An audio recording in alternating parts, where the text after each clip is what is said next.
Hi, I'm Amanda, and today I'm going to do a 3 minutes or less clip on another aspect of the autism assessment, and that's sensory issues, sensory processing issues or sensory issues. Now, I'm not going to talk about the things that you might be thinking of, like, smells make me scream, or, sounds make me shut down, or I don't want to talk about that. What I want to talk about is two of the ways that my sensory differences make everyday life quite a challenge for me, that maybe go unnoticed or noticed but kind of like, meh, everyone does that a little bit, so that kind of thing.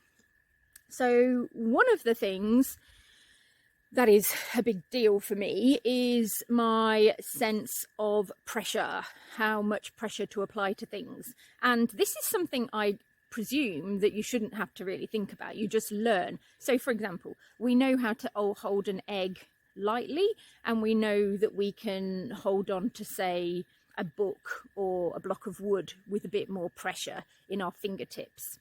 I'd like to say my brain, because I'm just going to blame my brain for this one, because my fingers know how to do light touch and heavy touch.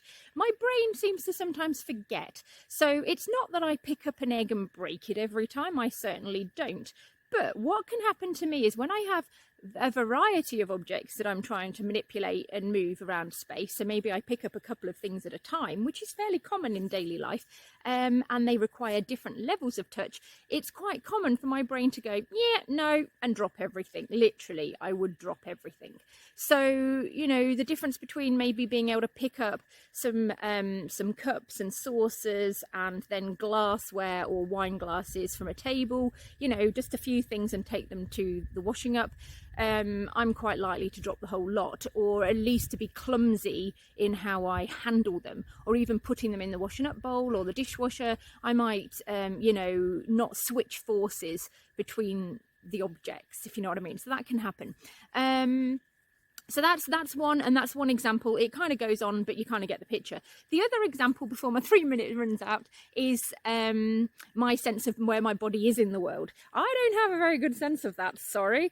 So I can quite often just flap my arms around. Now that, again, seems like a stereotypical autistic thing, and it's not that there's anything wrong with that, but I don't want you to imagine that's what I'm saying. I might talk with my hands like this, for example, and knock over several people and not even notice.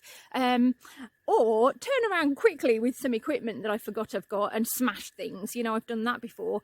So that kind of thing. So not really being aware of the size and shape and space that I take up, and then moving appropriately through space. And that basically ends up with me getting bashed and bruised quite a lot.